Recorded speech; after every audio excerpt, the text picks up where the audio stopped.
आपने वकील साहब से कहा है कि हमारी बच्ची बेकसूर है, कब तक जमानत करवाएंगे? अभी तो सिर्फ मिलकर आया हूं मैं वकील से,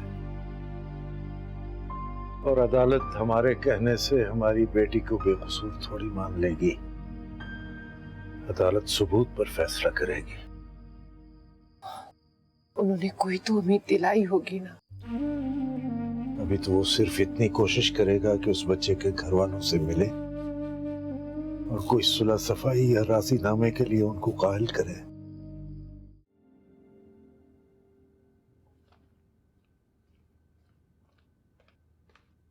अरे आप कहाँ रह गए थे? वो इतनी परेशान थी। कुछ जरूरी काम था इसलिए देर हो गई। आपके लिए खाना लगा दूं मैं? नहीं, मुझे भूख नहीं।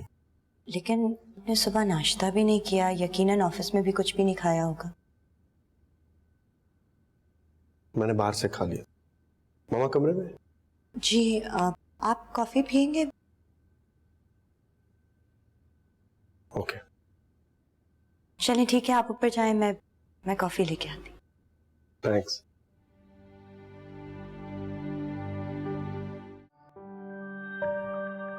काश मेरे बस में होता, उसे हर उस तकलीफ से, उस अजियत से गुजारूं जिससे मेरा अदन गुजरे। हमारा केस बहुत स्ट्रांग होना चाहिए। I want that girl punished. कहीं से भी ये कत्ल साबित नहीं होता।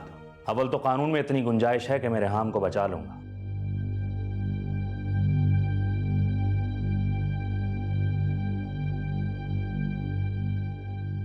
I want that girl punished. गलतफहमी है आपकी। हमारा केस बहुत स्ट्रांग होना चाहिए। बहुत कमजोर है आपका case. Ashir, we have to have the best lawyer.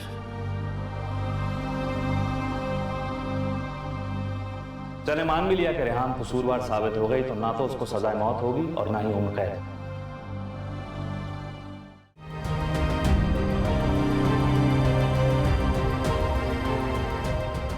Hello, मैं रेहाम के वालिद से मिलना चाहता हूँ। जी ठीक है।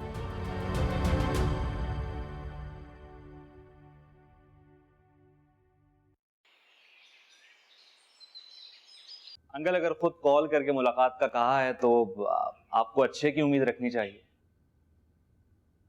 खुदा करे उनके दिल में रहम जाग गया हो।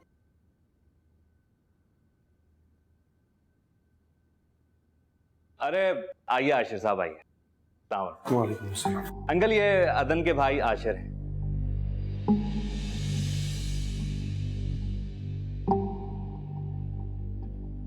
बेटा तुम, मुझे इनसे अकेले में बात करनी है। जी क्यों नहीं, आप लोग बात कीजिए। सीज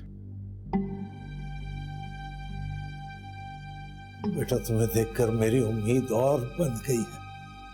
तुम तो रेहाम को भलाई की कोई उम्मीद रखने की जरूरत नहीं है। मेरा भाई जान से गया आप लोगों की वजह से। इस तारुफ के अलावा और जो कुछ भी आपके जहन में है उसे भुला दीजिए।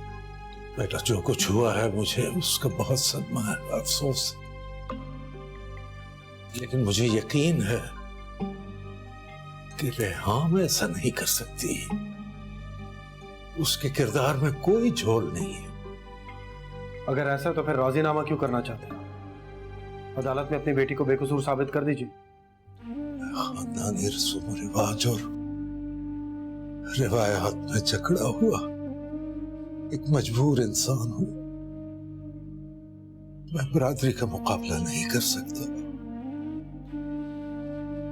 इसी उम्मीद और आसरे पर तुमसे दरखास्त है कि मेरी बेटी मेरी रेहाम को माफ कर दो, उसे इस जहन्नुम से निकाल।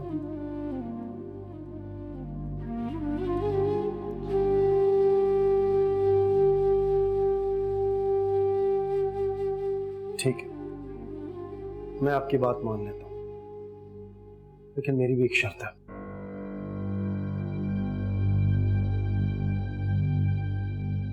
आपको मेरी और रेहाम की आज ही शादी करनी होगी।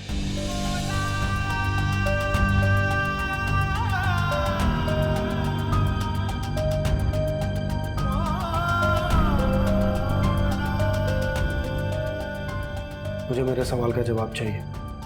फैसला करने के लिए ज्यादा वक्त नहीं है आपके पास। अपनी बेटी के लिए एक जहन्नुम चुन लीजिए, या तो इन सलाखों के पीछे जिल्लत और रुसवाई की जिंदगी, या फिर मेरे घर की चार दीवारी।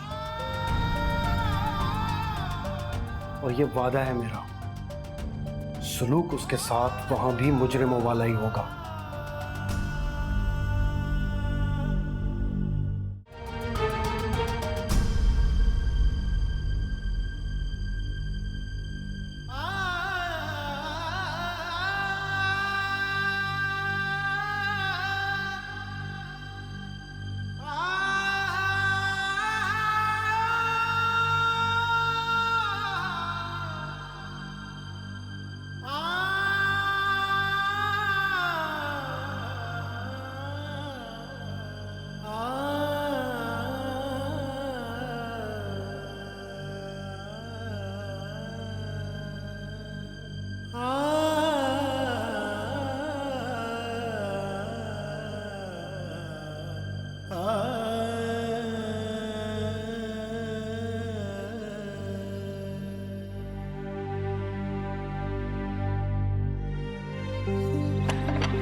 बाहर जाओ, तुम्हारी रिहाई हो गई है।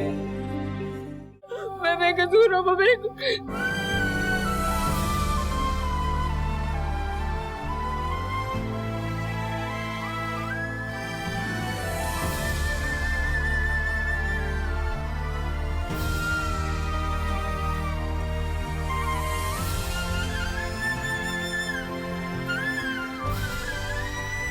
फालतू वक्त नहीं है मेरे पास, गाड़ी में इंतजार कर।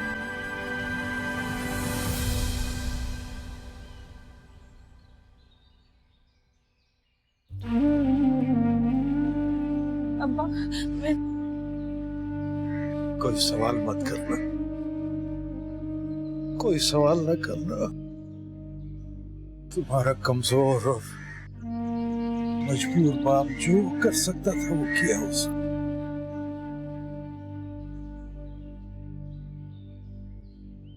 अब मेरी हाथ जोड़कर इल्तिजा है कि जो कुछ हो रहा है उसे खामोशी से कबूल कर। हाल मेरा तू जाने है रब्बा, दर्द सी जिंदगी है क्यों, सांसें हुई जैसे एक इम्तिहान, ढलती न गम की रातें क्यों, गुजरी जो मुझ पे है कैसे करूं अब बयान, क्यों कैद में है मोहब्बत का हर एक निशान। ये आशिर कहाँ रह गया है? पता नहीं फोन क्यों नहीं उठा रहा। एसएचओ को फोन करके पता करता हूँ।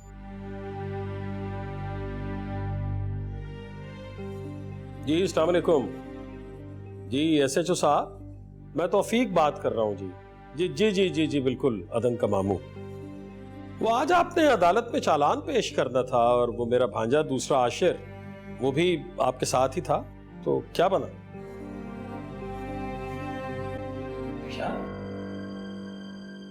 आपको यकीनन कोई गलत फहमी हो रही है। आशिर?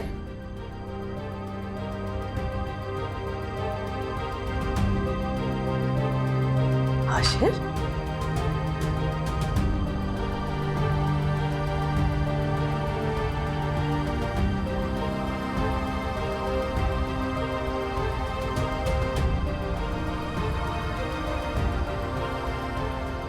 मुबारक हो आपा, ये न सिर्फ फदन का खून माफ कराया है बल्कि उल्टा माफीनामा लिखकर इस लड़की से निकाह भी कर लिया है इसने। अरे क्या तुम्हारा खून सफेद हो गया था? क्या तुम भूल गए कि ये लड़की तुम्हारे भाई की कातिल है जिसे तुम दुल्हन?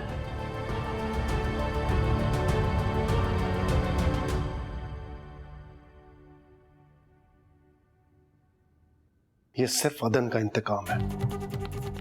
मामा, आपकी मुजरिम आपके कदमों में, इसे जो सजा देनी है दे।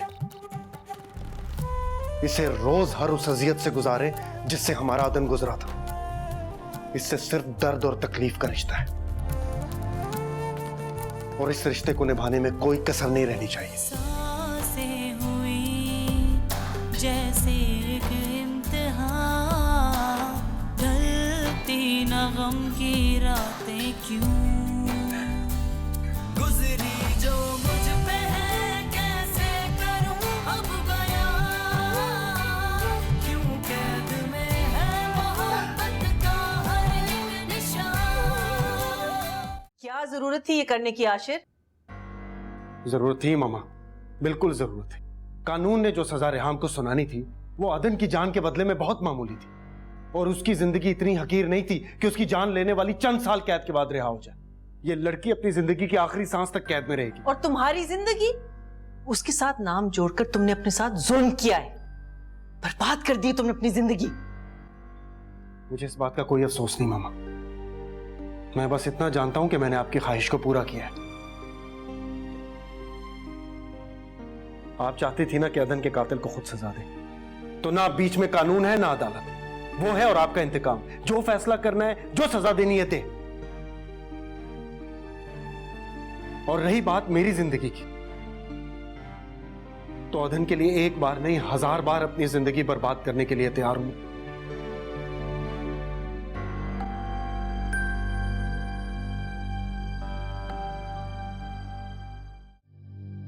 बरकत,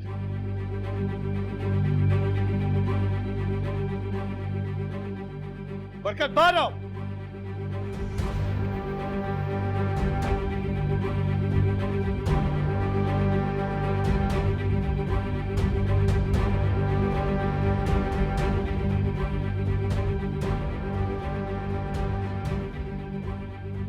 वाह बरकत वाह, बहुत बड़ा कारनामा अंजाम दे के आए हो आज तुम। बहुत रोशन किया तुमने खानदान का नाम। जो हरकत तुम आज करके आए हो ना, तो उससे हमारे दादा परदादा की कब्रें भी कांप उठी होंगी। आखिर किया क्या है इन्होंने? वाह चाची वाह, आप तो ऐसे कह रही है जैसे आपको कुछ पता ही नहीं। मुनीर, आखिर हुआ क्या है? बात तो बताओ, शोर क्यों कर रहे हो? हम अकेले शोर नहीं मचा रहे, बेगैरत बेशरम, आंखें खोल कर देखो, पूरा जमाना शोर मचा रहा है। थू थू हो रही है तुम पर। आखिर बात क्या है? जो रुसवाई हो गई थी उसमें कोई कमी रह गई थी? ये एक और ताज तुमने सर पे सजा दिया। मरने देते उसको वही जेल में। मैंने मना किया तो उसके पीछे मत जाना, लेकिन तुम पास नहीं आए। क्यों ना जाते उसके पीछे? हमारे अलावा उसका है ही कौन? उसने कुछ नहीं किया, फिर उसका साथ क्यों ना देते? साथ दिया तो है चाची, अब खुशियां मनाओ, मिठाइयां बांटो। रिहाई? क्या रेहाम बाकी? रुखसत हो गई है वो उस लड़के के भाई से शादी करके, जिसको खुदकुशी करने पर मजबूर किया था।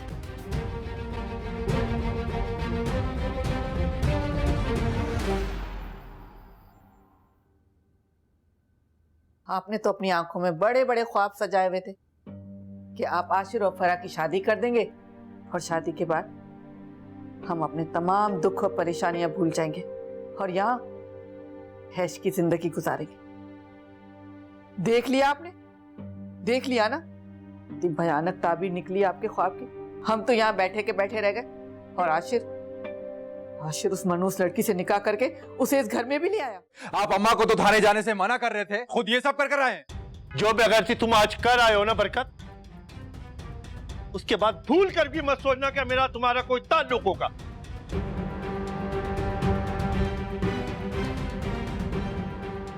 चल मुनीर।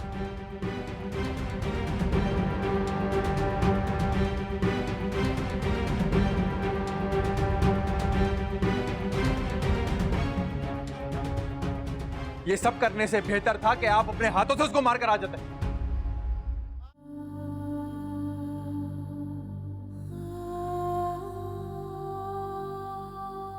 तुम्हारे आंसुओं से किसी का दिल नर्म नहीं पड़ने वाला इस घर में, किसी को तुम पे कोई तरस नहीं आने वाला। अदन हम सबका दिल था, और और तुमने इस दिल को मार दिया। यहां सिर्फ पत्थर बचे जिनमें माफी और दरगुजर का कोई एहसास बाकी नहीं रहा। और ये तो तुम जानती हो, पत्थरों के आगे गिड़गिड़ाना बिल्कुल फजूल होगा। तुम्हें यह इंसान नहीं, अदन की मौत की परछाई समझा जाएगा। तुम पे पड़ने वाली हर नजर बहुत तकलीफ दे होगी। उससे भी ज्यादा तकलीफ दे तुम्हारा वो वक्त होगा जो तुम यहां गुजारोगी। मैं चाहकर भी तुमसे हमदर्दी नहीं कर पा रही, इसलिए तुम्हारे हक में यही बेहतर होगा कि आने वाले हर सख्त वक्त के लिए अपने आप को तैयार कर लो, ये सोचकर कि तुम्हारे लिए यहां कोई मदद नहीं आने वाली। अपने खुदा से मदद मांग सकती हूँ मैं, और ये हक मुझसे कोई नहीं छीन सकता। ये कोशिश भी करके देख लो, अगर माफी मिल गई तो शायद मदद भी मिल जाए।